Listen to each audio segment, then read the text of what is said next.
पिछली बार जब हम लोगों ने प्रेस कॉन्फ्रेंस किया था, उस प्रेस कॉन्फ्रेंस में आप सब लोगों को पता होगा कि अमरेंद्र कुमार के जो भाई थे वो हम लोगों के साथ थे।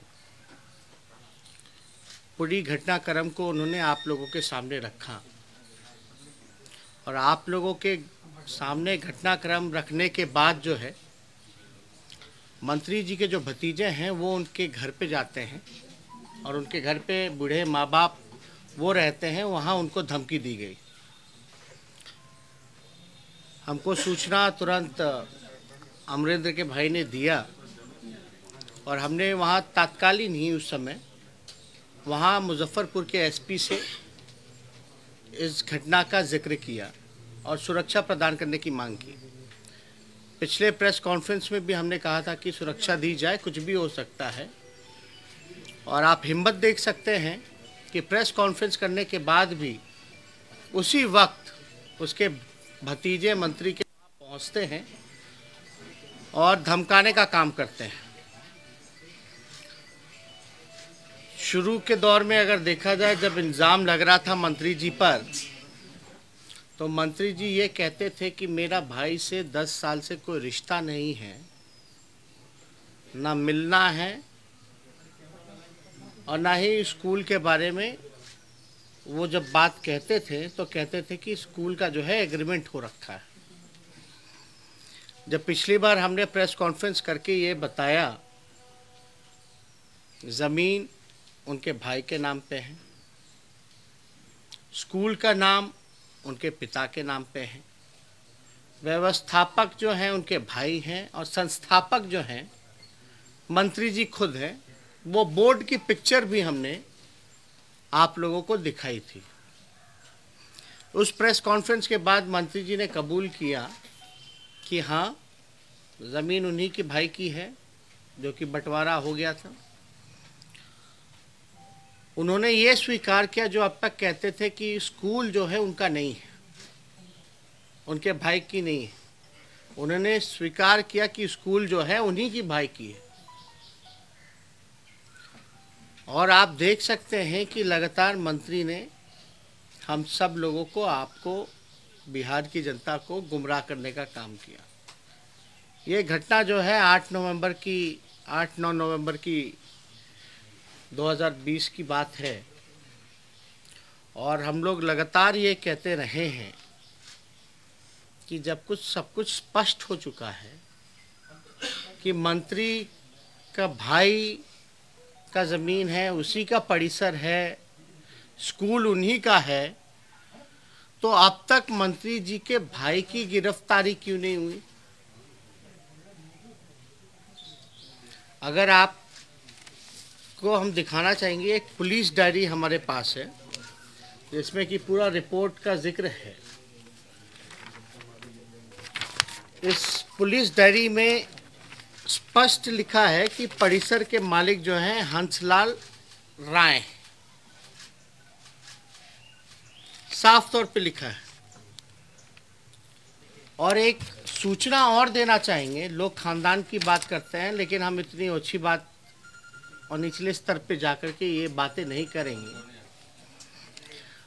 आप देखिएगा, एक जानकारी, इनके भाई जो हैं उन पर एफआईआर ही नहीं है, बल्कि मंत्री जी के जो भगीने हैं उन पर भी एफआईआर है। और ये पुलिस डायरी में बाकायदा जो है मेंशन है। उनके भगीने का नाम हुआ संजीत कुमार। साफ तौर पे यहाँ पुलिस डायरी में संजीत कुमार जी का नाम भी जिक्र है, जो कि मंत्री जी के भगीने हैं। इसमें एक और जानकारी हम आप लोगों को देना चाहेंगे, कि जो गाड़ियां बरामद हुई उस परिसर में से पिकअप वैन एक बरामद किया गया। वो पिकअप वैन नंबर जो है हम आप लोगों के समक्ष रखना चाहते हैं। परिसर मालिक हंसलाल राय, पिकअप नंबर BR 0611 996 मालिक हंसलाल राय। वो जो पिकअप वैन जो बरामद हुआ है उसके मालिक भी जो हैं वो मंत्री जी के भाई हंसलाल राय जी हैं, जो कि साफ तौर पे पुलिस डायरी में लिखा गया है। इसमें ये भी लिखा है इस पुलिस डायरी में, अगर आप जाएं तो अवैध शराब, इस तरह के अवैध शराब का व्यापार करना व खरीद बिक्री करना एक संगीन अपराध है एवं परिषद मालिक हंसलाल राय के परिषद को विविधित सील किया जाता है। ये पुलिस डायरी में, यानी पुलिस कह रही है, हम नहीं कह रहे हैं, पुलिस कह रही है कि इस तरह का अवैध शराब का व्यापार करना, शब्दों पे गौर कीजिएगा, इस तरह का अवैध शराब का व्यापार करना व खरीद बिक्री करना एक संगीन अपराध है। यानी साफ तौर पे जो बातें हम पे कही गई कि हमने आरोप लगाए, तो हमने तो आरोप बिना तथ्यों के लगाए नहीं है। हमारे पास एविडेंस है। अगर कोई चीज़ सदन पर हम रखना चाहते हैं, हम मंत्री जी चाहे कितना भी बयान दे दे कि हमारा खानदान कैसा है, नहीं है, लेकिन मंत्री जी को याद करना चाहिए जब लालू जी की सरकार थी तो उन्हीं के भाई को डीएम ने झापड़ मारा था और गिड़गिड़ाते हुए पूरा परिवार तत्कालीन मुख्यमंत्री लालू जी के पास पहुंचा था। उस समय डीएम का ट्रांसफर भी करना पड़ा था। इनके भाई संलिप्त हैं। पुलिस कह रही है कि शराब की बिक्री कराते हैं, तस्करी कराते हैं। पिकअप वैन जो है इनके भाई का पकड़ाता है, इनके परिसर से पकड़ाता है। और आपको पता होगा कि एक पारू बगल के जो विधायक हैं, पारू के विधायक, पहले तो मंत्री जी कहते रहे कि 10 साल तक मेरा कोई लेना देना नहीं। जब हमने फोटो दिखाया कि मंत्री जी आप तो परिसर में बैठ करके उद्घाटन कर रहे हो स्कूल का, और एक बार नहीं 2 बार जाकर के आप जो है खेल कूद का मेडल भी दे रहे हैं, और ये भी बात नहीं, उन्होंने बल्कि बगल के जो पारू विधायक हैं अभी तत्कालीन, उनको भी फोन कर करके बुलाया उनके स्कूल में। मंत्री जी इनवाइट कर रहे हैं, मतलब वो वीडियो भी पारू के विधायक जी का हम लोग रिलीज कर देंगे, दिखा देंगे, वो ऑलरेडी पब्लिक डोमेन में। पहले तो मंत्री जी कहते थे कि मेरा स्कूल से लेना देना नहीं है, हम कभी गए नहीं हैं, मेरा भाई से 10 साल का रिश्ता नहीं है। फिर मंत्री जी कहते कि नहीं, सार्वजनिक जीवन में हम लोग नेता लोग हैं तो हम लोग जाते रहते, कोई बुलाएगा तो हम जाएंगे। चलो ये भी बात मान लेते कि चलो गए बुलाने पे, जो रिश्ता ठीक नहीं था स्कूल के उद्घाटन के बाद सब ठीक हो गया, मान लेते हैं। तो आपने पारू के विधायक को फोन करके न्योता क्यों दिया, किस अधिकार से दिया जब आपका कोई लेना देना नहीं है? अब बल्कि ये हमने नहीं कहा, ये पारू के विधायक का खुद भी वीडियो है। और उस घटनाक्रम में हमने ये भी सवाल पूछा था कि आपके पास थोड़ा सा भी तथ्य है मंत्री जी, तो आप एग्रीमेंट का पेपर ले आइए। वो आज तक जो है एग्रीमेंट का पेपर नहीं ला पाए। हमने कोई गलत सवाल तो नहीं पूछा, हमने पूछा था जो रेंट हुआ होगा उसका ट्रांजैक्शन भी होगा, अकाउंट का ज़रा डिटेल भी दे दिया जाए। और उसके लड़के ने, सॉरी अमरिंदर के भाई ने ये भी उस प्रेस कॉन्फ्रेंस में कहा था, क्या कहा था कि अमरिंदर ने ही पुलिस को फ़ोन करके बुलाया।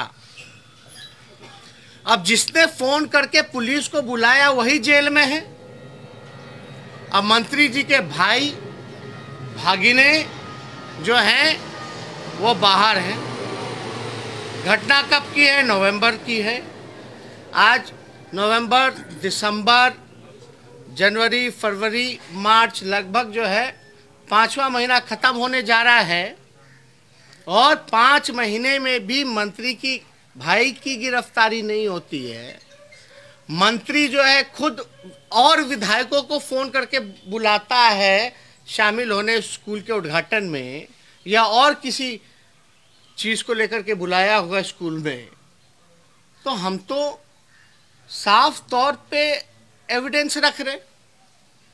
हमारे पास जब भी हम बात करते हैं तो बिना तथ्यों के, बिना कोई डॉक्यूमेंट के तो हमने बात नहीं की है, कोई आरोप नहीं लगाया है। लेकिन मंत्री जी ने जितनी बार भी सफाई दी है, एक भी कागज का टुकड़ा दिखाया है? एक भी कागज, केवल और केवल अब भाषण। उनके भाई ने कहा था कि पुलिस को अमरिंदर ने बुलाया, तो हमने ये भी मांग की थी ज़रा CDR का रिपोर्ट निकालो, कि उसके भाई का भी निकालो, थाने का भी निकालो कि फ़ोन गया था कि नहीं गया था। अब हम मांग करते हैं कि उनके भाई थाने का तो निकालो ही निकालो, साथ में CDR जो है मंत्री के भाई का भी निकालो कि अमरिंदर ने मंत्री को, जिसका परिसर है, उसको सूचना दिया कि नहीं दिया। उसने उसको भी फ़ोन किया, लेकिन फ़ोन उठाया नहीं था मंत्री जी के भाई ने। मंत्री जी के भाई का CDR निकाला जाए, और हम तो चाहेंगे कि मंत्री जी का भी फ़ोन का CDR निकाला जाए, पता चल जाएगा भाई से कितना अच्छा रिश्ता है कि नहीं है। तो हमारी मांग पे मुख्यमंत्री खामोश बैठे रहते हैं।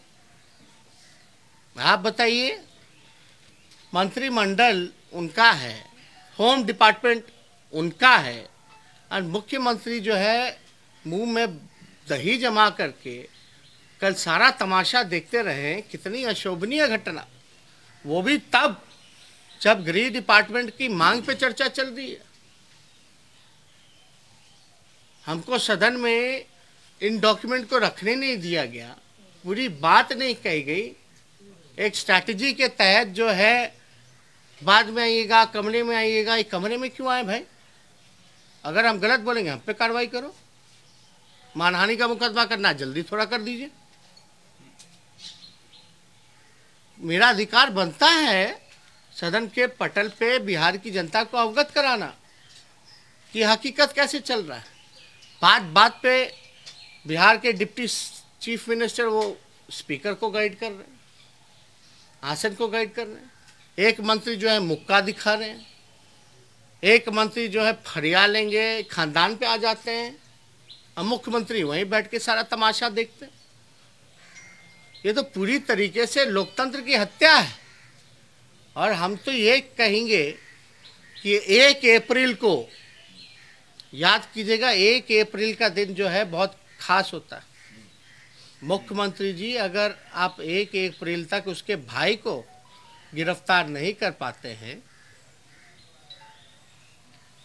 तो आप एक काम कीजिए, 1 अप्रैल का दिन बहुत खास है। हम मुख्यमंत्री जी को सुझाव देंगे, अगर वो असमर्थ हैं मंत्री को बर्खास्त करने में और मंत्री के भाई और भगिनी को गिरफ्तार करवाने में, तो मुख्यमंत्री जी को 1 अप्रैल का दिन खास इसलिए है कि 1 अप्रैल के दिन ही मद्य निषेध कानून को लागू किया गया था, और 2021 में वो 5 साल 1 अप्रैल को हो जाएगा।